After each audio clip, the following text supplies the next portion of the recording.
importantes. Y hoy, si me prestan este libro por ahí, me acompaña, si me prestas el libro, me acompaña aquí en el foro, pues uno de los politólogos y pensadores modernos más polémicos.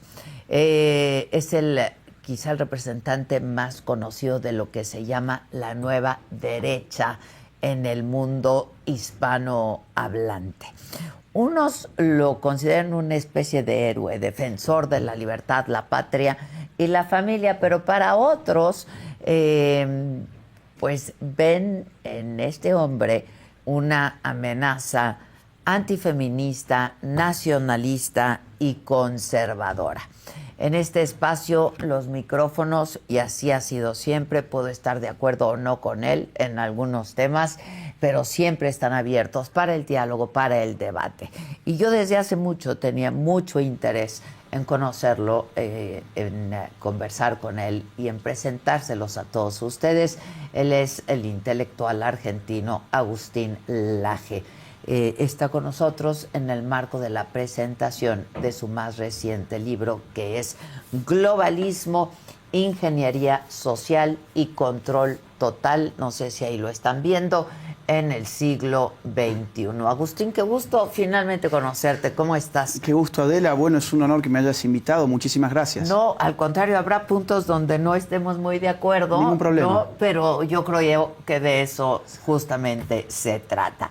El Globalismo es el más reciente, es tu más reciente publicación, que no es lo mismo globalismo que globalización. Si quieres comenzamos por ahí, que me parece un buen inicio. Sí, a ver, la globalización como concepto es un concepto económico que aparece en el marco de la academia en 1980, en la década de 1980, sobre todo en el estudio de la administración de empresas y de las ciencias económicas. ¿Por qué? Porque globalización refiere a la aceleración de los intercambios comerciales impulsados por las revoluciones tecnológicas de las últimas décadas del siglo pasado.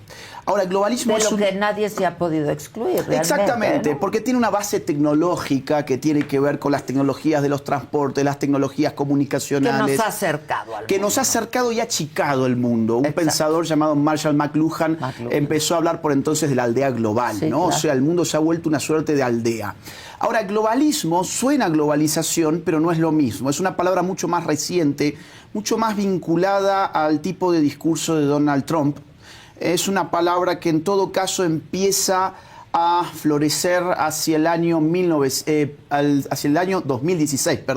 2016 en adelante, y que se está empezando a utilizar sobre todo en los últimos años, en los últimos 2 o 3 años. Yo me he ocupado de estudiar ese concepto en este libro. Ya no es un concepto de índole económica, como ocurre con globalización, sino política. O sea, refiere no a la forma en que se produce y se intercambia la riqueza, sino en la forma en que se gobiernan a los hombres. Globalismo es un concepto político que tiene que ver con la concentración del poder político, del poder de crear agendas económicas, culturales, sociales, políticas, desde ámbitos supraestatales. El mundo moderno es un mundo dominado por el Estado nacional, desde el siglo XVII más o menos en adelante. Ahora, en nuestros días estamos viviendo un punto de inflexión en el que organismos internacionales supraestatales están acumulando, según mi investigación, cada vez más poder para dirigir el destino de las naciones. Y eso es lo que trato en este libro. Dame algunos ejemplos. Ejemplo, el más importante de todos a mi juicio, Agenda 2030. Agenda 2030 es muy desconocida para el público en general. Curiosamente, esto no se ha debatido ni siquiera a nivel periodístico, ya no digamos en un Congreso Nacional, ni siquiera a nivel periodístico se ha discutido esto. Y es una agenda creada por la ONU en el año 2015 que se llama 2030 porque incluye 17 objetivos, y 169 metas que se deben cumplimentar por todas las naciones del globo a más tardar para el año 2030. Ahora, cuando uno hace lupa en esa agenda... En cada uno de estos puntos, ¿qué ves? Bueno, empiezo a ver, por ejemplo, que esta agenda fue definida por apenas 30 personas de una cosa llamada Grupo de Trabajo Abierto, el cual asistieron a su vez dos otros grupos, uno de 30 personas con expertos de financiación y otro grupo político de apenas 27 personas. De Naciones Unidas. De Naciones Unidas. O sea, 87 personas diseñaron una agenda que hoy se aplica a más de 8.000 millones de seres humanos. Que son los que habitamos este planeta. Que son los que vivimos en este planeta. Con lo cual, tenemos esa contradicción de un organismo que se supone democrático o que tiene por lo menos una verborragia pseudodemócrata, que sin embargo establece metas y objetivos para un sinfín de ámbitos, porque ahí uno encuentra en estos objetivos y en estas metas temas de economía, temas de sexualidad, de ecología, de industria, de agricultura, del reino animal, del reino marítimo, del reino espacial. Es decir, hay una especie de voluntad de intervenir en todos los ámbitos de la existencia, tanto social como individual, a partir de una agenda que nadie votó, que nadie discutió y más aún que nadie conoce. Y esa agenda se presenta con... ¿La ves autoritaria entonces? Bueno, y claro, todo lo que no incluye una discusión previa por parte de las partes interesadas y por parte de los pueblos, que son el núcleo de la democracia, pues entonces implica un grado de arrogancia política. Es la arrogancia de decir, nosotros somos los técnicos, nosotros somos además los filántropos. Está esta idea de que Naciones Unidas es un grupo de filántropos que van a asegurar la paz y la seguridad, y establecen esta agenda que además es demagógica. Es decir, son 17 objetivos, todos muy bonitos, parecen una carta a Santa Claus, a Papá Noel, como le decimos en Argentina. Para la convivencia en el concierto internacional. No solo la convivencia, porque no solamente va de relaciones entre estados, sino de lo que pasa dentro de las sociedades. Por ejemplo, tenemos el asunto climático. Entonces uno dice, un clima, digamos, lucha contra el cambio climático, por ejemplo. Uno dice, bueno, a ver, podemos estar de acuerdo. No es una mala idea. Claro, el problema es cuando uno destapa, es una caja de Pandora. ¿Qué hay ahí adentro? Bueno, por ejemplo, que a las naciones subdesarrolladas se les quiere coartar para que no utilicen determinados tipos de energías con las cuales las naciones desarrolladas históricamente han logrado ser lo que hoy son y que sin embargo hoy las subdesarrolladas no deberíamos utilizar para cuidar al clima y descuidar a nuestra un atraso. Exactamente. Y luego tenemos otro tipo de agendas ahí adentro. Porque digo, insisto, no es solamente entre el vínculo entre las naciones. Por ejemplo, un tema muy polémico de los últimos años, el aborto. Bueno, el aborto está en Agenda 2030. Concretamente está en la meta número 6 del objetivo número 5, que es un objetivo vinculado a las ideologías del género. Entonces uno dice, bueno, a ver, en todo caso, ¿por qué no dejan que las sociedades discutan en esta materia en lugar de decirle desde Naciones Unidas qué es lo que se debería legislar para cumplimentar con estos objetivos que la gente en el 99,9% de los casos no conoce? Entonces es un nivel de arrogancia supina que no tiene base democrática y que tiene atrapados a muchos estados-nación. Yo vivo la mitad del año en España, te puedo poner ese ejemplo. El Estado español, bajo el gobierno socialista de Pedro Sánchez, tiene el Ministerio Agenda 2030 que se dedica a aplicar todo lo que sea Agenda 2030. Es decir, ya hay estados donde esto avanza hasta tal punto que el Estado se rediseña en virtud del cumplimiento de ordenanzas que vienen de arriba. Ahora, nadie obliga a las naciones a pertenecer a Naciones Unidas ni a respetar la Agenda 2030. En efecto, esto en principio es una adhesión voluntaria y así como es voluntario adherir, también es voluntario salirse. El problema es que prácticamente toda la clase política está interesada en adherir para cuidar su propia imagen. Porque quien no adhiere a Agenda 2030 se presenta frente al mundo como una especie de demonio nacionalista que va a poner en peligro los objetivos de la humanidad. El único caso que hemos conocido hasta ahora ha sido el de Javier Milei en Argentina, que en septiembre de este año intervino en Naciones Unidas con un discurso polémico, ¿sí?, donde se salió de Agenda 2030 y se salió de Agenda 2045, porque también esto es muy interesante. La Agenda 2030 está fracasando y más aún ha sido diseñada para fracasar. La Agenda 2030 es la redefinición de la Agenda de los Objetivos del Milenio que se creó en el año 2000 para operar hasta el año 2015. Como esa agenda ya fracasó y era solo 8 objetivos, se creó Agenda 2030, pero en lugar de moderar los objetivos maximalistas, los radicalizaron aún más. Y ahora la Agenda 2030, como te dije, son 17 objetivos, no 8, 17 y 169 metas, que todas están fracasando, o casi todas. Por ejemplo, uno de los objetivos de Agenda 2030 es la paz en el mundo. Estamos todos de acuerdo con eso, me parece maravilloso. ¿Cómo ahora, se obtiene? Bueno, claro, ahora bien, hoy, 2024, hay más guerras en el mundo que en el año 2015, cuando empezó la Agenda 2030. O, por ejemplo, hambre cero. Hoy hay más hambre en el mundo que en el 2015, cuando empezó Agenda 2030. O, por ejemplo, educación de calidad. Hoy, impactados por la pandemia, cuyo impacto educativo todavía se siente en la medición. Por otros motivos. Y por otros motivos también, está peor la educación hoy que en el año 2015. Entonces, ¿qué hace en la ONU? Dicen, miren, la culpa es de las naciones porque las naciones son las que no han aplicado Agenda 2030, por lo tanto ahora tenemos que patearlo al 2045 en algo llamado Pacto del Futuro, donde te piden más poder, más gobernanza global, como ellos le llaman, e incluso están queriendo crear un sistema tributario internacional. O sea, que la ONU sea como capaz... un castigo administrativo. Sí, incluso para el sector privado, para las grandes empresas, que las grandes empresas tengan que pagar impuestos no solo frente a su autoridad nacional, sino a las autoridades globales que van a ser las encargadas de redistribuir esa riqueza. Si no cumplen con estos acuerdos de la Agenda 2030. Cumpliendo o no cumpliéndolo, simplemente por ser una empresa exitosa, tendrás que pagar tu tributo también frente a un futuro, un eventual sistema tributario de nivel global. Por lo tanto, lo que se está generando es una doble autoridad política. La autoridad política de base nacional y una autoridad política de base internacional o incluso global, y es lo que yo denuncio en este libro. Ya mucho tenemos con nuestros políticos nacionales como para estar creando estructuras políticas de control internacional. Entiendo lo que dices y me hace sentido, pero entonces, ¿cómo dirigir todo el concierto internacional? ¿O que cada quien haga lo que quiera? ¿O cómo? Las naciones son soberanas. Las naciones saben, por ejemplo, que reducir el hambre es algo bueno, que crear empleo es algo bueno. Pero no todos lo hacen. Esa es la cuestión democrática. Es decir, en democracia nadie nos va a asegurar que gane siempre el mejor. No solo porque haya sido más votado.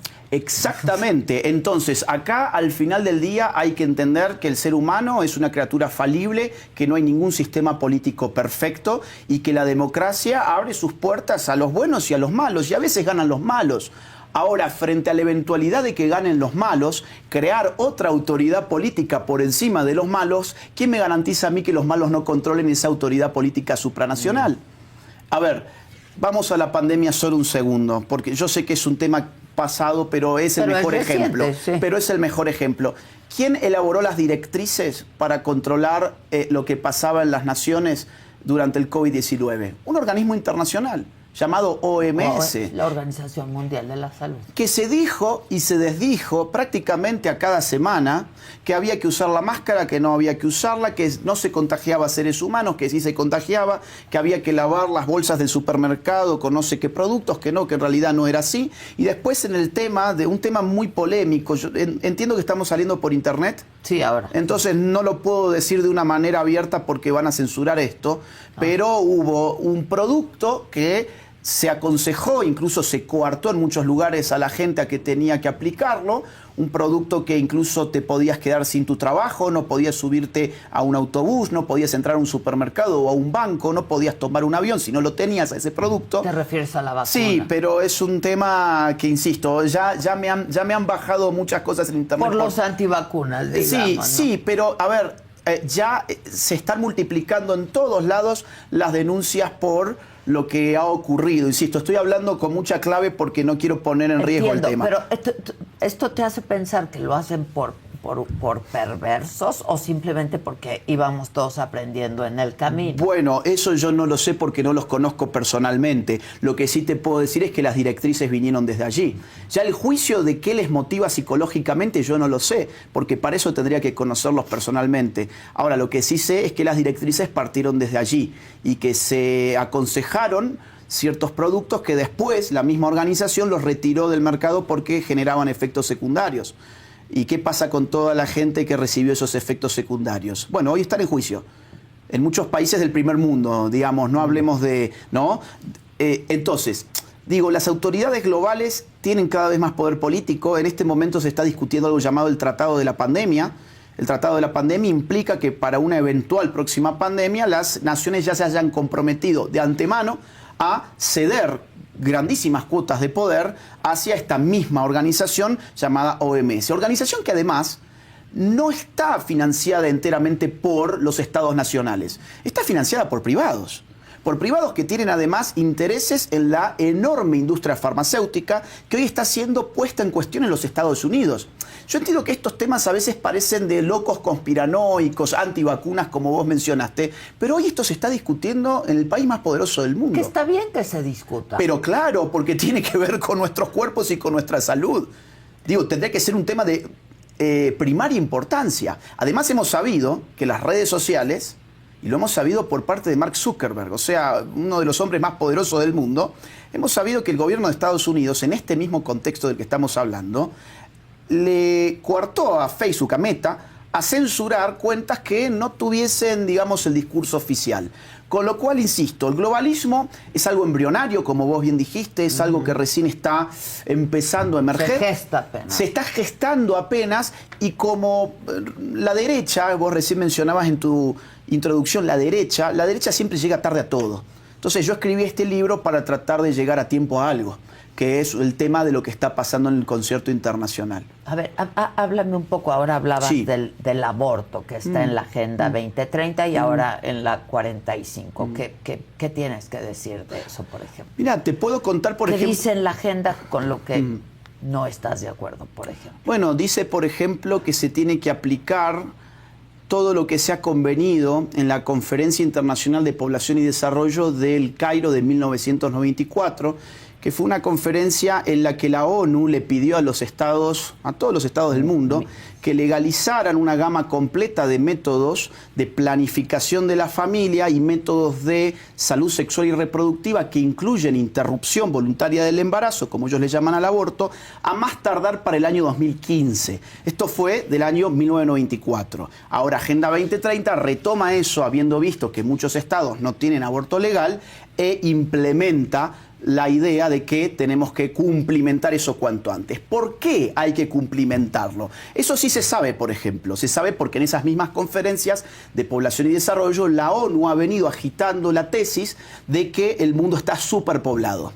La idea de que hay una reproducción descontrolada del ser humano en el planeta. No solamente es eso, se evitan muertes, se evitan abortos clandestinos, ¿no? Y se incluye el derecho de la mujer a decidir sobre su propio cuerpo, ¿no? Bueno, a ver, vamos a ir por partes. Yo no creo que nadie tenga el derecho a elegir su cuerpo, a elegir cómo usar su cuerpo cuando esa utilización del cuerpo implica la vulneración del derecho de otro cuerpo. Cuando hablamos del derecho de la mujer a disponer de su cuerpo, podemos hablar legítimamente de que la mujer se vista como quiera, se corte el pelo como quiera, se ponga un tatuaje como quiera, pero cuando hablamos de aborto, estamos hablando de utilizar el propio cuerpo para quitarle la vida a otro cuerpo, que es el cuerpo que está en su vientre. Entonces, ahí hay una contradicción de derechos. Hay una contradicción de derechos entre el derecho a vivir... muy polémico, muy controvertido, sí, claro, en donde pues las opiniones están muy divididas. Sí, ¿no? pero yo soy feminista, sí, y yo sí creo que la mujer tiene el derecho de decidir sobre su propio cuerpo. Bueno, yo creo que lo tiene en la medida en que no vulnere el derecho a vivir de otro ser humano, y donde ya no hay discusión de opinión, ya no está discutido cuándo empieza la vida humana. Eso incluso hasta filósofos pro aborto, de los más radicales además, como Peter Singer, ya lo han dicho con toda claridad. Miren, no partamos de la idea de que no sabemos cuándo empieza la vida humana, porque la ciencia más moderna ya ha mostrado que la vida humana empieza desde el momento de la concepción. Con lo cual, los argumentos pro aborto tienen que ir por otro lado. Ya hay un ser humano desde el momento de la concepción. Si no lo hubiera, no podría desarrollarse como ser humano.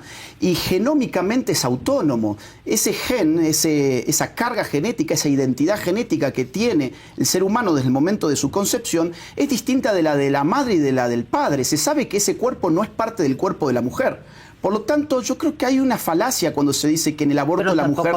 no podría vivir fuera del cuerpo de la mujer. Bueno, cada vez puede vivir fuera del cuerpo de la mujer más tempranamente. Sí, por ejemplo, ya hay en Colombia abortos legalizados hasta los 6 meses de gestación.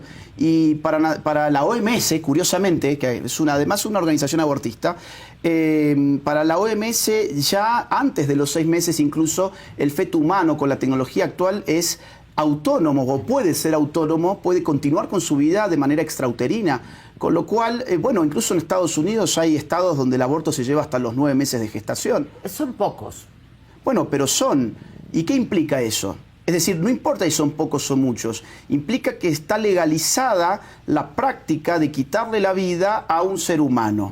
A un ser humano que por sus condiciones de desarrollo puede no tener mis mismas capacidades intelectuales o puede no haber desarrollado sus facultades volitivas, pero no pertenece a otra especie. Estamos muy preocupados. Recién yo te mencioné Colombia. Mira qué interesante. En Colombia se legalizó el aborto hasta la semana número 24, 6 meses de gestación, en febrero del año 2022. En mayo del año 2022, o sea, poquitos meses después, se prohibió la pesca deportiva.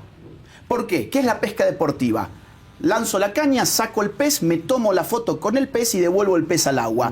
Eso, según la Corte, como no sabemos todavía si el pez es un ser sintiente o no, le puede generar una suerte de estrés al pobre animal. Bueno, la misma Corte que no quiere que saques al pez del agua es la misma Corte que hasta los 6 meses de gestación de un ser humano le permite a un médico, que a mi juicio además es un sicario, matar a esa criatura. Con lo cual yo no creo que esto sea un derecho, porque un derecho no puede ir en contra del derecho sin el cual no existe el concepto de derecho, que es el derecho a vivir. Un cadáver no tiene derecho a nada, y un ser humano en su etapa de gestación no es menos ser humano que nosotros. ¿Qué otros temas abordas en este libro? Hablabas del feminismo, por ejemplo. A ver, acá hay muchos temas. Hay también, digamos, la idea de que el político es el salvador de la sociedad.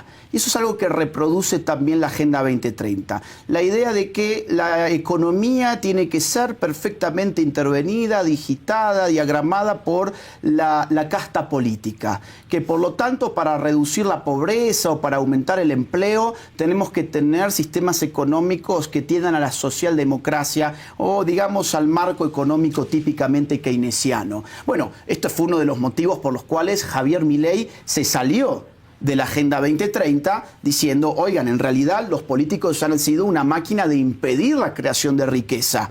No es una casualidad que el capitalismo de libre mercado haya sido el que, digamos, sacó a una porción inmensa de la sociedad de su estado natural, que no era la riqueza. La idea del buen salvaje es un mito, es una falacia. El hombre por naturaleza es pobre. El capitalismo es el que ha sacado a la gente de ese estado, pero luego llegó la clase política a tratar de organizar el sistema económico, a tratar de vivir además y genera más pobres. Y genera más pobres. Entonces, ese también es un punto muy importante, y es que las izquierdas se han metido en estos organismos. Las izquierdas no solamente ocupan un ministerio en una nación, están en organismos de la ONU, están en organismos de OEA, por ejemplo, en América tenemos OEA. Y volviendo solo un segundo al tema aborto, solo un segundo, sí, para que veas qué importante es lo que pasa en estos organismos. En este momento, la Corte Interamericana de los Derechos Humanos está llevando adelante, está discutiendo una sentencia por el caso Beatriz versus El Salvador. Beatriz fue una mujer salvadoreña que, se embarazó de una segunda hija, que le habían adelantado que venía con un problema en el cerebro y que grupos feministas se acercaron a decirle que tenía que abortar. Beatriz decidió finalmente no abortar. Además, en El Salvador el aborto no es legal. Y Beatriz, su hija nació, vivió algún tiempito, muy corto lamentablemente, y murió la hija. Beatriz murió 4 años más tarde en un accidente de moto. El grupo feminista, financiados internacionalmente además, llevaron este caso a la Corte Interamericana de los Derechos Humanos, que es parte del sistema de OEA, la Organización Regional Americana. Y hoy se está tratando de poner a El Salvador contra las cuerdas de que tiene que habilitar abortos como pena por no haberle permitido a esta mujer hacerse un aborto, como si esta mujer se hubiera muerto por no haber hecho el aborto, cuando está totalmente certificado que encima se murió 4 años más tarde, lamentablemente, en un accidente de moto. Es decir, hasta estas locuras llegan a organismos internacionales y pasan cosas que no nos enteramos. Una sentencia contra El Salvador va a generar una jurisprudencia internacional fuertísima para el resto de los estados de América, muchos de los cuales no tienen la voluntad popular de tener abortos legalizados. Ya.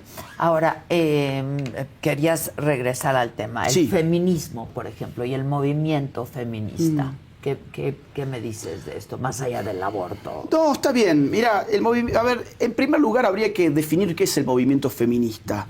Vos recién me dijiste, bueno, yo soy feminista.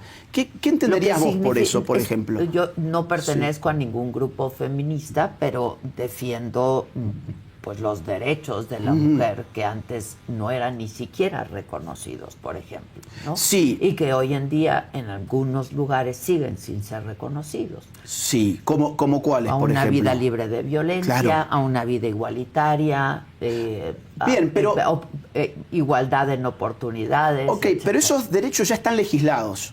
En todo Occidente esos derechos están legislados, una vida libre de violencia. Yo estoy totalmente de acuerdo. A ver, tiene que haber un sistema jurídico que proteja a la mujer, por ejemplo, de un marido golpeador, o de un novio golpeador, lo que fuere. O de un jefe violentador. Exacto, ¿no? Exacto. Ahora, ¿qué ocurre? ¿Hay maridos golpeadores? Sí, y los hay cada vez más. Y ahí viene la pregunta. El marco discursivo, y más aún el diagnóstico social y político que ha hecho el feminismo en la última década, ¿ha tenido efectos positivos? A lo que te refieres es a que no ha sido disuasivo. Exacto. Pero entonces, ¿qué hacemos? ¿Mejor no hablamos del tema? No ha generado los efectos que proponían. Por ejemplo, en este país, nunca ha habido tanto feminismo como en los últimos años. Y al mismo tiempo, los feminicidios se han disparado durante el sexenio anterior, por ejemplo. Incluso si comparamos la era AMLO con la era de 2000 a 2006, por decir algo, los números son muy distintos. Incluso en Argentina. En la era del último gobierno kirchnerista, los feminicidios duplicaron lo que había pasado 10 años antes en la Argentina. Incluso en España, el país hispanohablante más feminista del mundo, las violaciones, las agresiones contra las mujeres, los feminicidios se han disparado también. ¿Por qué ocurre esto? Mi interpretación o mi hipótesis... La pandemia tuvo mucho que ver también. Sí, pero antes de la pandemia en este país también se había disparado. Es decir, cuando uno mira los números, en este país se ha disparado desde antes de la pandemia. Y en Argentina también. Se ha disparado desde el 2014 en adelante y tuvo un pico durante la pandemia y ese pico continúa encima. Ahora, ¿por qué ocurre esto? Bueno, en primer lugar, quizás el diagnóstico del feminismo no es cierto. Quizás el diagnóstico del feminismo, ¿qué es? Los hombres son machistas, las mujeres somos víctimas, lo único que ha hecho es encender y radicalizar las contradicciones de sexo. Quizás ese discurso no era el mejor para llevar adelante las demandas de la mujer. Eso por un lado. Por otro lado, la violencia contra la mujer es multicausal. Hay un montón de factores incluidos. Histórica. Es histórica, es multicausal y no es unívoca. ¿Qué ocurre? A ver, ocurre que cuando vos decís la culpa de la violencia contra la mujer es algo llamado patriarcado y nos resulta imposible definir incluso desde el mismo feminismo qué es el patriarcado, porque cada autora feminista que vos agarres va a tener una definición distinta, encima ni ellas se ponen de acuerdo con esto. ¿Cómo vas a implementar una política pública? ¿Dónde está el patriarcado? ¿Dónde lo veo? Me vas a decir, bueno, son las pautas tradicionales de la cultura mexicana. Entonces empezás a hacer políticas para agredir lo que vos considerás que está en la base de esa violencia. Bueno, lo has hecho durante tantos años y no has visto... agredir, pero para evitarlo. Bueno, pero no lo han evitado. Entonces, ese es el punto, no lo han evitado. A ver, nunca ha habido tanto periodismo feminista en México, nunca ha habido tantos marcos curriculares educativos feministas en México, nunca ha habido tantas políticas y tanto político feminista, y sin embargo esto no ha cesado, sino que se ha incrementado. ¿Por qué no cambiamos el plan? ¿Por qué no decimos, miren, quizás que esto no sea? Y yo creo que una de las... ¿Qué se te ocurre? Bueno, por ejemplo... Perdona. Sí, por ejemplo, un estudio serio sobre qué variables sociológicas y psicológicas están involucradas en la violencia contra la mujer. Por ejemplo, ¿por qué no estudiamos el rol que tiene el alcohol dentro de la familia? Yo creo que sí se ha estudiado. ¿Y cuáles son las campañas? Perdón, Pues el feminismo no habla de esto, ¿eh? Pues sí, pero es que el feminismo no tiene el dinero que tiene el Estado para hacer este tipo de campañas. Bueno, pero a ver, yo creo que sí hemos hablado del tema, ¿no? En Argentina, el feminismo tuvo todo un ministerio para el feminismo, llamado Ministerio de la Mujer, los Géneros y las Diversidades, que tuvo más presupuesto que el Ministerio de Seguridad, que el Ministerio de Defensa, que el Ministerio de Justicia. Bueno, nunca no hubo ha sido tanto... el caso de México. Bueno, ok, pero el efecto en México y en Argentina son similares, que es la multiplicación de la violencia contra la mujer. O sea, la variable dinero no lo explica, porque en Argentina sí la tenés cumplida y no tenés el resultado positivo esperado. Entonces, ¿qué pasa acá? El movimiento feminista no ha hablado del problema ni de la pornografía. Sí lo hicieron algunas feministas de la década del 80, pero hoy no lo dicen. ¿Por qué no hablamos de la pornografía y la cosificación de la mujer? No se habla, al contrario, la idea es, me empodero, por ejemplo, abriendo mi OnlyFans y esto me permite un ingreso económico que me vuelve independiente frente al patriarcado. Este es el tipo de discursos. ¿Por qué no estudiamos qué impacto tiene en la cosificación de la mujer la pornografía? No Te pongo otro ejemplo. Discurso, Agustín, es la prerrogativa de cada quien. Si una mujer quiere abrir su OnlyFans, pues que lo abra. Muy bien, de acuerdo, yo no lo prohibiría. ¿O qué queremos? ¿Un Estado paternalista que todo lo prohíba? De ninguna forma, pero sí que estudiemos cuáles son los factores involucrados en la violencia. El alcohol, puedo decirte lo mismo, que cada uno, si se quiere emborrachar, que se emborrache. Ahora, ocurre que el alcohol tiene efectos sobre el hombre que en determinados tipos de personalidad pueden desencadenar el uso de la violencia, incluso contra su propia familia. ¿Prohibir el consumo de alcohol? No, pero se puede disuadir, se pueden hacer campañas de concientización, se pueden hacer seguimientos. A ver, ¿es esta alternativa o es la alternativa de seguir creyendo que hay un fantasma llamado el patriarcado, que todavía nadie lo ha definido de manera unívoca y que necesitamos al feminismo haciendo marchas los 8M? Que eso es lo que ha pasado en este país. Cada vez han habido más marchas, incluso marchas muy violentas, incluso marchas donde atacan la propiedad pública, la propiedad privada, donde si algún hombre... Son ciertos grupos. Bueno, pero son... Que no sabemos si pertenezcan al movimiento feminista, tampoco necesariamente. Bueno, a ver, yo lo he visto en muchos estados mexicanos, no lo he visto solo en Ciudad de México, lo he visto en muchos estados. Yo conozco mucho México, vengo mucho a México, incluso he venido un 8M y lo he visto en muchos estados.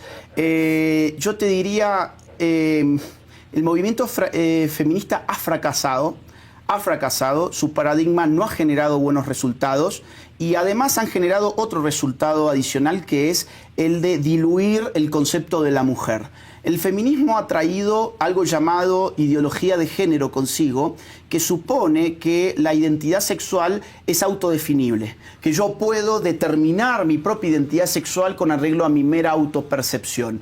Si eso es así, la idea de mujer queda totalmente diluida, porque no solo vos podés ser una mujer, sino que yo puedo ser tan mujer como vos, simplemente afirmándolo. Esto que parece banal, queriéndolo. Sí, pero el querer no es igual que lo real. Yo puedo querer tener el dinero de Bill Gates, pero el dinero de Bill Gates no va a aparecer mañana en mi cuenta bancaria porque lo quiera. Mutatis mutandis, yo puedo querer ser una mujer, pero no solo queriéndolo me convierto en una mujer. Ahora, decir esto hoy está considerado un discurso de odio, es algo que en muchas redes sociales ni siquiera se puede pronunciar, y esto le ha traído un gran daño a la mujer. Te pongo un ejemplo de ahora de Argentina. Hay hombres que se han pasado, hombres delincuentes que están presos, que se han pasado a celdas de mujeres porque tenemos una ley llamada Ley de Identidad de Género que supone que la identidad sexual depende de lo que cada uno afirma que es, y eso le ha permitido a cualquier delincuente común, incluso delincuentes peligrosos, simplemente afirmando que son mujeres, pasarse a celdas de mujeres, provocando incluso violencia sexual contra las mujeres presas. Podemos hablar de otros ejemplos. Tenemos deportes donde hay hombres que se incorporan en esas ligas, en esos torneos femeninos. Tú estás en desacuerdo. Pero claro, porque, a ver, que cada uno se autoperciba como quiera. El problema es que no obligue a los demás a ser partícipes de una autopercepción que incluso está equivocada.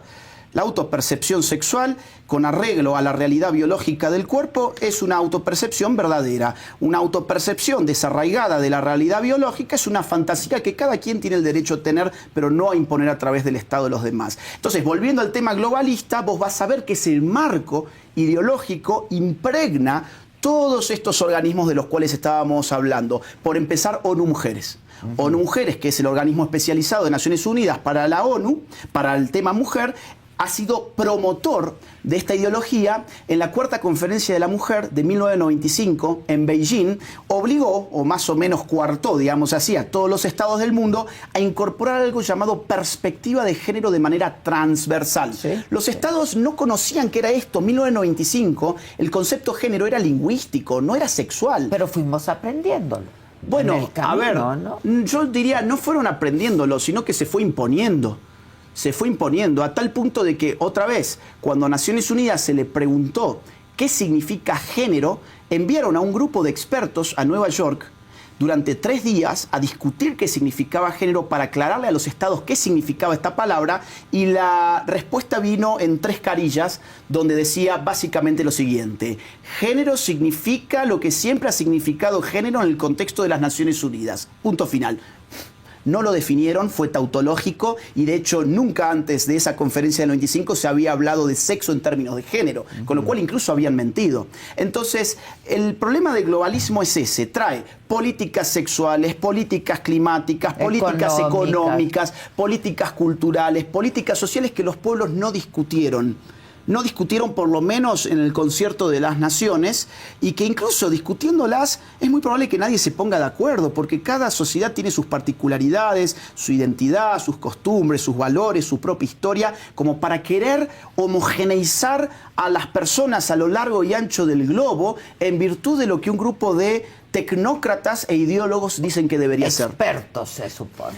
Expertos no en materias distintas. Sí, expertos que hay que ver, digamos, acreditados en qué sentido, porque todo lo que conocemos de esta gente es que son expertos y que vienen muchas veces de ONGs. ONGs que son a su vez financiadas por un poder económico que tiene la intención además de moldear agendas y que tiene 2 vías para hacerlos: o a través de partidos políticos o a través de ONGs que intervengan en el concierto internacional a través de las discusiones internacionales. Ya. Ahora, ¿cuál es tu propuesta en este libro? Son... ¿Cuántas hojas? Son 600. 600 hojas. Sí. Bueno, mi propuesta es democrática y es libertaria. Es la propuesta de devolver el poder al pueblo, quitar el poder de organismos internacionales que no han logrado nada. No, porque no lo han logrado. Insisto, no lograron bajar el hambre, no lograron reducir las guerras, no lograron mejorar la educación. Todos los objetivos de Agenda 2030 están muy bonitos, pero no han sido cumplidos. El poder tiene que volver al pueblo, y el pueblo está compuesto por individuos. Tenemos que respetar a la persona humana, tenemos que respetar lo que cada pueblo decida para sí. ¿Cómo nos ponemos de acuerdo el pueblo? Porque también hablar del pueblo es así como hablar de una utopía, ¿no? Sí. O de algo que... ¿Cómo nos ponemos de acuerdo los pueblos? Hablar del pueblo... Y entre pueblos. Hablar del pueblo es una utopía cuando lo conseguimos como una totalidad monolítica. O sea, cuando entendemos que el pueblo es una cosa totalmente homogénea, es un bloque cerrado. Que no lo es. No lo es. Por eso yo aclaré, el pueblo está compuesto de individuos a quien hay que respetarle sus derechos y sus libertades. Los sistemas democráticos son importantes porque al final del día evitan que la gente se mate entre sí. Vamos a cambiar nuestros gobiernos a partir de ciertos plazos, discutiendo y votando. Ese es el sistema que ideó Occidente más o menos a partir del siglo XVIII en adelante. Y es el que debiera funcionar. Quizás es el menos imperfecto de todos. Yo coincido, mira, en eso tenemos plena coincidencia. Es el menos imperfecto en la medida en que el pueblo esté políticamente ilustrado. Esto fue una condición que sentaron los pensadores ilustrados del siglo XVIII, que fueron los primeros demócratas. Ellos comprendieron muy bien que si la gente tiene que elegir, tiene que tener bases sobre la cual tomar su decisión. O sea, tiene que tener entendimiento, tiene que poder razonar en la esfera pública. Para discernir. Cosa que es muy compleja. Cosa que es muy compleja y que al Estado... Sin subestimar a nadie, ¿eh? No es que, simplemente es complejo. es que esto además tiene un mecanismo muy perverso atrás. Y es que al Estado no le conviene, por regla general, tener un pueblo ilustrado, porque el Estado está gobernado por políticos. Y el político, cuando tiene un pueblo ilustrado, tiene mucha más necesidad de desplegar argumentos, desplegar pruebas, debatir, abrir los temarios, evidenciar. Cuando el pueblo está embrutecido, el político simplemente tiene que tener un buen asesor de imagen, tiene que hacer algún bailecito simpático, tiene que tener un buen eslogan y un buen jingle, que es lo que habitualmente tienen los políticos en nuestra región. ¿Por qué? Porque todavía... Y en el mundo. En el mundo, totalmente de acuerdo. ¿Por qué? Porque le hemos concedido al Estado el derecho a educar políticamente a sus súbditos. Lo que necesitamos, y eso sería una gran revolución, es que el Estado no pueda educar políticamente a sus súbditos, sino que esto nazca de la propia sociedad civil. Esto implicaría una revolución institucional y una revolución cultural, un cambio cultural de magnitud. Vos me podrás decir, es muy utópico. Bueno, nuestro propio sistema democrático era muy utópico para el siglo XVIII. Puede ser muy utópico, pero... O puede ser realizable, nada más que tardaría muchos años. Sí, a ver, ahora las cosas están cambiando muy rápido. Eso que vos tenés ahí, que es tu laptop o tu iPad, o ese celular o el que yo tengo en el bolsillo, hoy es un acceso ilimitado a información, videos. No siempre verídica. No, es que nunca la información siempre fue verídica. Las fake news existen desde que existe el hombre. Esto también es muy importante. Está la idea de que hoy las redes sociales... y esto también tiene que ver con globalismo, porque ahora Agenda 2045, por ejemplo, y la OEA están buscando la manera de elaborar normativas internacionales para limitar el discurso de las redes sociales en el nombre de la lucha contra las fake news. Y en realidad la política siempre fue enemiga de la verdad. A Sócrates lo mataron los políticos. Vamos a ver, los ilustrados de los cuales hablábamos recién fueron combatidos por las monarquías absolutas. O, por ejemplo, Maquiavelo, el primer gran cientista político, elaboró su sistema moderno en función de contraponer la política a la verdad. El político tiene que mentir si es necesario. Ahora hemos creído que la mentira apareció con el celular. Hemos creído que estamos siendo desinformados con el celular. Al contrario, yo creo que la gente nunca estuvo tan informada como hoy y creo que lo que ellos llaman fake news existen en las redes sociales, pero también existe la posibilidad de desmentir algo en un segundo. No es tan fácil hacer pasar fake news, ¿eh? Si yo ahora lanzo mi fake news... Era más fácil antes en los medios tradicionales. Sin dudas. ¿Por qué? Porque eran pocas voces. Para tener voz uno tenía... El mismo discurso. El mismo discurso, pocos financistas y no...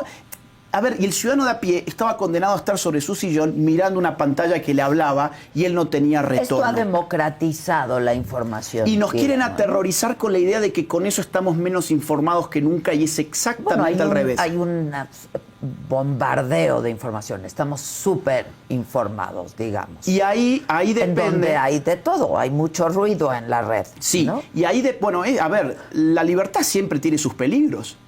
Quien quiere una seguridad completa, que viva en la esclavitud. Yo prefiero más información que menos. Pero claro que sí, más información y, en todo caso, la condición para que esto sea sano y democrático es tener un pueblo bien educado. Y esa es la variable que nunca aparece. ¿Cuál es la variable que aparece? La del político que regula.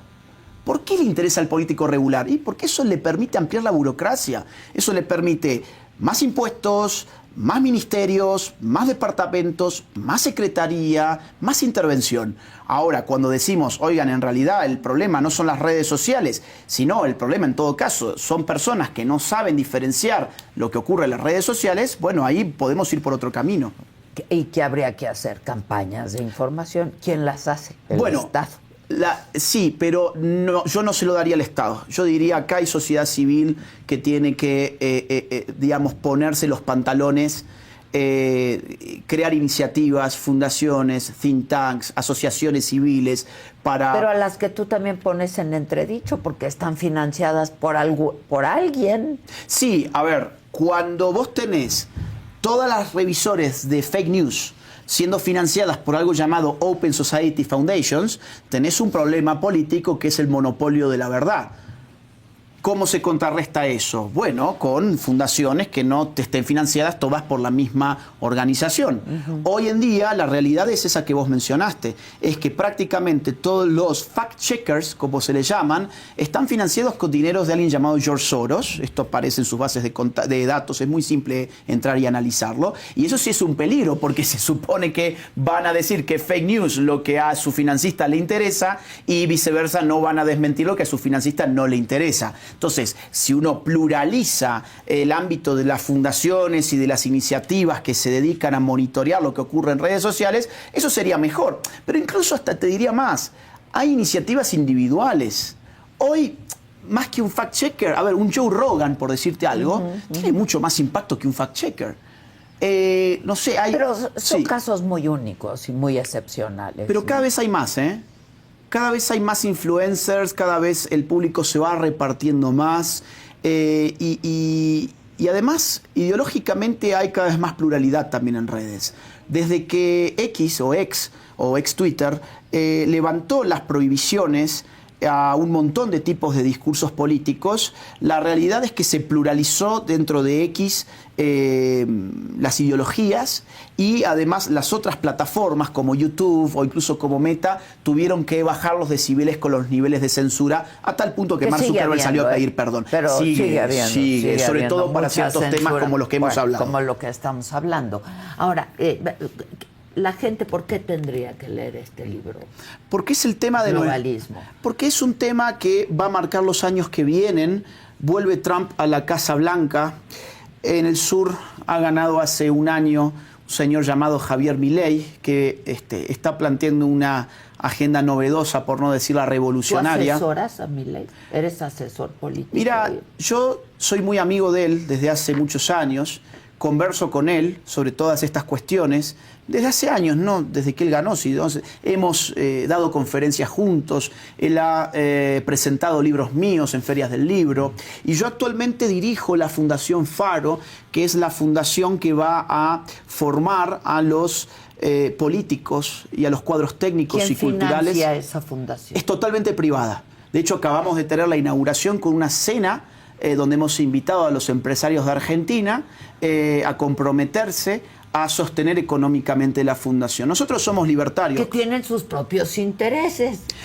Es que en una sociedad todo el mundo tiene sus propios intereses. Pero entonces todo un poco volvemos a lo mismo, ¿no? Tienen sus propios intereses, sin lugar a dudas, como todas las personas tienen sus propios intereses. Ahora, cuando uno tiene su propio interés, pues que financie su interés con su propio dinero, no que le quite a otro que tiene otro interés su dinero para financiar. Que se junten los que tienen los mismos intereses, digamos. Exactamente. Si a mí me hubiesen dicho tu fundación va a ser financiada sacándole impuestos a la gente que no tiene quizás tus mismos intereses, yo hubiese dicho no, de ninguna forma. Pero dado que estamos en un contexto ideológico libertario en Argentina y yo adscribo esas ideas, nos abocamos a financiar nuestro trabajo con fondos privados. No queremos que nos financien nuestros enemigos, no queremos que nos financien los indiferentes, queremos que simplemente financien esto las personas que pueden hacerlo y las personas que además tienen una ideología similar o un interés similar.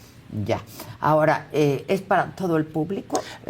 Hablas de términos como el woke, por ejemplo. Sí. ¿No? Mira, el término woke es algo que la gente merece también discutir. Porque es un término muy nuevo, como globalismo. Sí. Fíjate que esta irrupción de palabras políticas novedosas responden a un contexto político novedoso. Caso contrario, seguiríamos hablando con los viejos términos. Woke es una ideología que se ha desarrollado en los últimos años, sobre todo en Estados Unidos y en Europa, y nos ha bajado a América Latina a nosotros, en la cual se genera un desquicio, una exacerbación de lo que se llama la dialéctica del opresor y el oprimido. Esa dialéctica es el arte de dividir a la sociedad en dos grandes grupos, los que oprimen y los que son oprimidos. Entonces, víctimas y victimarios. Víctimas y victimarios. Eso, la vieja izquierda lo analizaba solo o lo implementaba solo en términos de clase social, de poder adquisitivo. Estaban los obreros como oprimidos de los empresarios como opresores, o los capitalistas contra los proletariados, por ejemplo, o los proletarios. Bien, ahora eso se ha desparramado en todas las relaciones sociales y en todas las formas de existencia humana.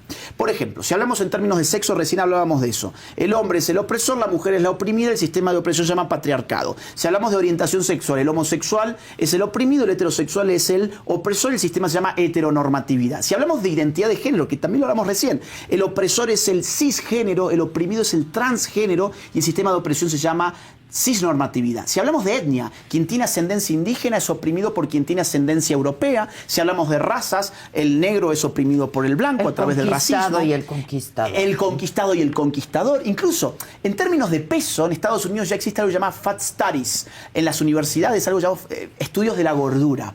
¿Por qué? Porque esa dialéctica también se incluye en la variable peso corporal. El gordo es oprimido por el flaco a través de algo llamado gordofobia. Sí. Y en el ámbito psiquiátrico ya se está hablando de que el loco o el que tiene algún problema psiquiátrico es oprimido por el cuerdo en algo que se llama capacitismo psiquiátrico. Incluso exacerbándolo. Que alguien me diga quién está cuerdo. Bueno, además, para empezar. ¿no?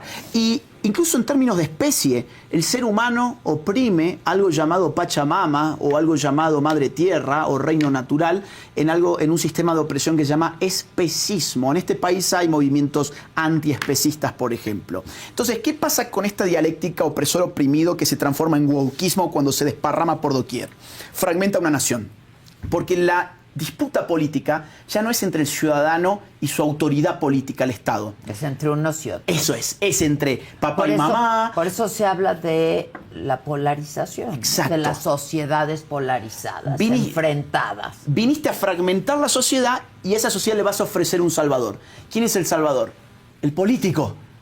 ¿Por qué? Porque es el que te va a dar una ley de cupo, es el que te va a dar un baño trans, es el que te va a dar una ley de reparación histórica, es el que te va a dar una ley de políticas de discriminación positiva, es el que va a asegurarse de que toda esa guerra jovesiana de todos contra todos de tu sociedad civil pueda ser coordinada por la autoridad política para que los oprimidos se vengan de los opresores. Esto es, es casi demoníaco. Es otra vez el pueblo bueno frente al pueblo malo, ¿no? Sí, con una diferencia muy interesante, y es que la categoría pueblo necesariamente refiere a mayorías. Esta es la venganza de las minorías. El wokeismo es la venganza de las minorías. Por eso ellos no hablan de pueblo. Porque hablar de pueblo les incorporaría en una lógica mayoritaria que va a contrapelo de sus ánimos victimizantes. Son estas minorías vulneradas. Supuestamente vulneradas, porque, bueno, yo te diría lo siguiente, ya estoy bastante cansado de que me digan que el LGBT son minorías vulneradas, cuando desde hace años tenemos todos los años un mes entero para celebrarlos, aclamarlos, subsidiarlos, felicitarlos, donde todas las mejores tiendas de ropa de nuestras ciudades se disfrazan de colores LGBT, cuando nuestros ministerios en prácticamente todas las naciones izan a la misma altura del pabellón nacional la bandera LGBT, cuando los organismos nacionales... ¿Eso te cansa? ¿Tanto como el feminismo o estas marchas feministas? Bueno, es que me parece hipócrita. ¿Pero por qué hipócrita? Porque otra vez ha sido una... Esto es resultado de una discriminación histórica. ¿Y hasta cuándo yo tengo que estar reparando algo de lo cual yo no he sido responsable? Ay, no, en parte eres responsable como sociedad, ¿no? No, como ahí está el punto woke. Ahí está el punto woke. Yo, por ser heterosexual, no soy responsable de lo que alguien haya hecho hace décadas o hace años con otra persona. Sí, pero sigue ocurriendo, Agustín.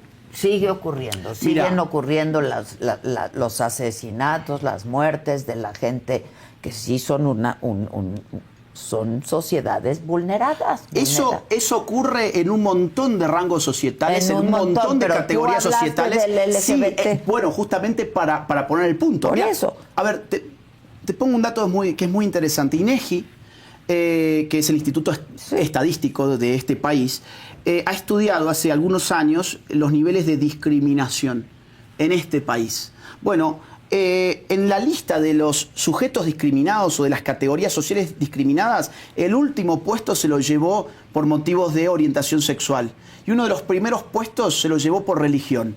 Ahora, ¿dónde está el mes para celebrar, qué sé yo, la diversidad religiosa o como le quieran llamar? Bueno, no lo hay.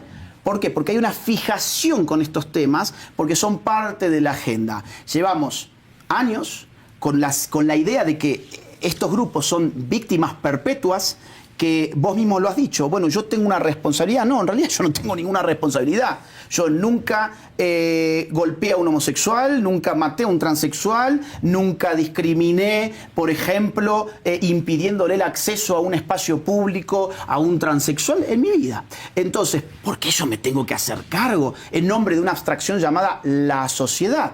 Y que esta misma gente que, insisto, tienen a disposición el sector económico, el sector cultural, el sector académico, el sector político, el sector internacional, todos celebrando constantemente el LGBT y concentrándose esas celebraciones durante todo un mes, cada uno de los años, está muy bien, háganlo, pero no me digan que son víctimas, no me digan que son discriminados. No me digan que yo tengo que continuar retribuyéndoles en algo que ni siquiera yo he provocado. Sería bueno que te sentaras con algún grupo perteneciente y te dirán de qué manera son violentados, discriminados, agredidos, violentados, etc. Lo he hecho, Hasta el día de hoy, quizá menos, afortunadamente. ¿No? Mirá, afortunadamente. Lo he hecho y te voy a decir algo, afortunadamente hay mucha gente de esos grupos que está a favor de lo que yo digo ahora. De lo que yo te estoy diciendo ahora, no hay una opinión unívoca y monolítica de los grupos o de las personas homosexuales. Afortunadamente también. Claro, hay muchas personas que son homosexuales, pero dicen, oigan, ya basta de estarme tratando a mí de esta manera. No tengo ánimos de que me digan que porque soy homosexual tengo que ser progresista o que tengo que ser woke o que tengo mucho más aún que votar por la izquierda. De la misma forma que recién hablábamos temas feminismo y aborto. Hay muchas mujeres que dicen, oigan, estoy hasta el tuétano del tema feminista, yo no apoyo el aborto. Hay un montón de mujeres. Pero ¿qué pasa? El wokeismo ha generado una sensación de que si uno nace con determinados genitales adscribe a una ideología política. Mirá lo que pasó en Estados Unidos ahora. Se ha dicho que eso era machismo. Yo no la compro, igual que tú. Yo creo que puede ser lo que quiera hacer y no necesariamente apoyar cierta ideología. Aún así ha tenido un éxito político tremendo el discurso feminista.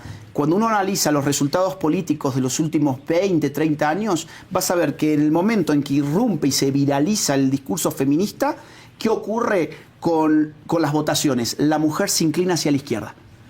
Lo acabas de ver en Estados Unidos, por ejemplo. También lo has visto en Argentina, en Milei. No, mira... No muchas mujeres, yo hubiera pensado que más mujeres estarían votando por Kamala Harris. Bueno, y a no ver, fue así. Sí, pero hay una brecha muy importante entre las que votaron a Kamala y los que votaron a Trump. Trump recuperó voto hispano. Incluso incrementó su voto hispano. Ahí entra el woke también, ¿eh? Ahí entra el woke. La migración y los hispanos. Exactamente. El inmigrante ilegal es el oprimido del nacional del país en el que vive, por supuesto. Y eso le llaman xenofobia, exactamente. Ahora, fíjate lo de Trump, que es muy importante. Él recuperó electorado de clases bajas, el tema económico cumplimentado. Recuperó electorado hispano. En la población afroamericana mantuvo más o menos sus números históricos. Ahora, el electorado que ciertamente apoyó en mayoría a Kamala Harris fue el electorado femenino. Y hubo una brecha importante. Ahora, ¿cuál fue la respuesta de los medios tradicionales? Son machistas. Los norteamericanos son unos machistas porque han votado un presidente en lugar de una presidenta. Eso es tratar de tonta a la gente, es tratar a la gente de que tiene que votar de acuerdo a lo que las personas tienen entre las piernas y no reparan en lo que pasó económicamente en los últimos años en Estados Unidos, en lo que ha pasado en términos de política internacional en el mundo y vinculado también a los Estados Unidos. Yo solo tengo una pregunta. Sí. Estás un poco cansado de estos temas, pero eso no te permite negar lo que históricamente ha pasado con estos grupos. Mira, lo que me permite negar es que lo que está pasando ahora sea beneficioso para la sociedad y para esos grupos. Quizá tengas razón, porque no ha dado los resultados que hubiésemos querido, pero no, o sea, negacionista, pues tampoco, ¿no? Históricamente, pues hay muchísimos ejemplos de ello. Bueno, hay crímenes de odio pero claro, a mujeres, a homosexuales. Pero claro, es que yo no vengo a decir que no los hay, ni vengo a decir que no habría que hacerse nada. Solo vienes a decir que el modelo no funciona. Vengo a decir que hay que hacer otra cosa. Exacto. A ver, solo un dato más. Nos habían dicho que había que ser inclusivos, el LGBT, el transgenerismo, etcétera.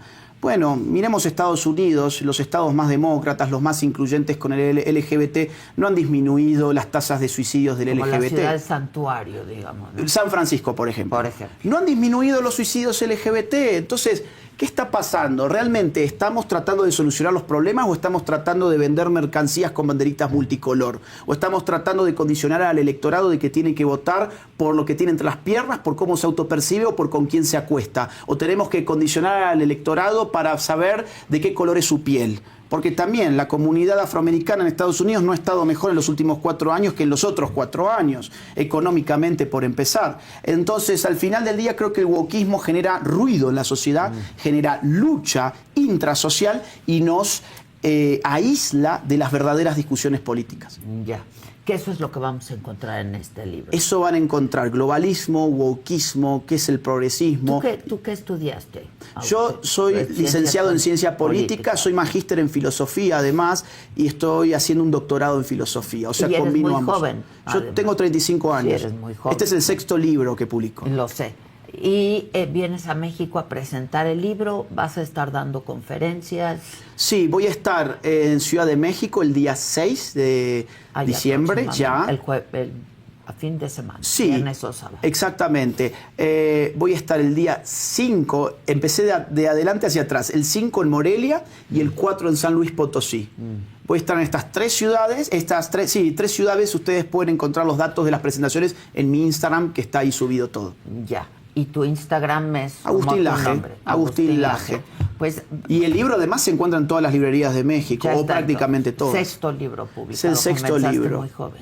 Sí, empecé. Sigue siendo muy joven. Bueno, no, cada vez menos, pero sí, el primer libro salió en el 2011, así que tenía 21 años. Sí, muy joven. Sí. ¿Y actualmente estás asesorando a algunos gobiernos? Bueno, mira, tengo conversaciones con ministros de distintos países, incluso con jefes de estados. No puedo decir ahora cuáles, porque tampoco quiero comprometerles. Y bueno, tengo una amistad, como te decía, hace años con el presidente Milei. Hablo con él periódicamente y estamos impulsando nuestra batalla cultural a través de la Fundación Faro. El año que viene tenemos un gran desafío que es formar a los candidatos de La Libertad Avanza, que es el partido de Javier Milei.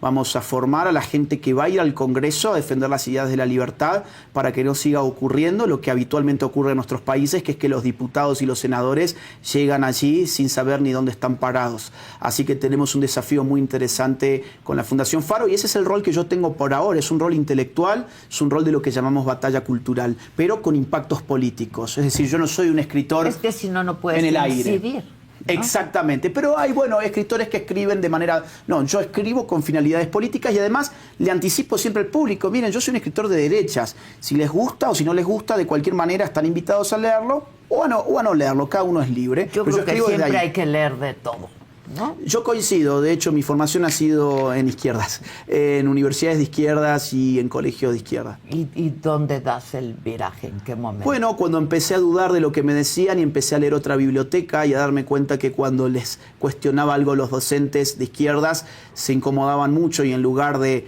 advertirlo como el hecho de que un alumno esté interesado en su materia y que se genere un debate interesante, se sacaban de quicio. Que desde ahí debería de comenzar una revolución educativa. Exactamente, dándole al alumno no una única visión, distintas visiones para que piense por sí mismo. Que eso es lo que hacemos en este programa, así es que te agradezco muchísimo y ojalá podamos luego conversar más largo. Comencé el libro, pero es largo. Es largo. Es largo. Yo lo sé.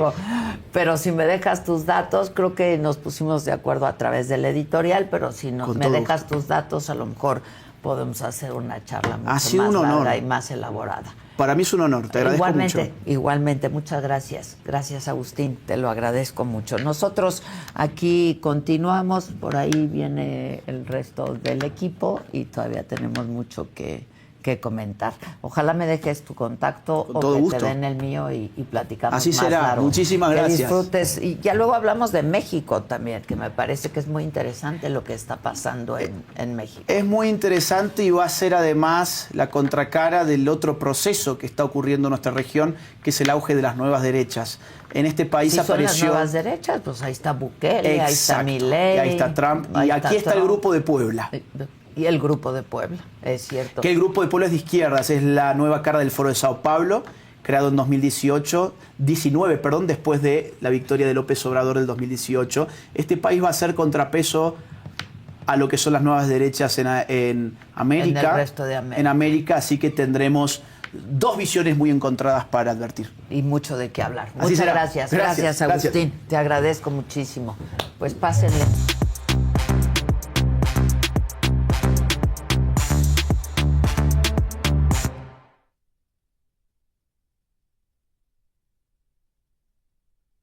Buenos días. Buenos días, jefa. Qué interesante.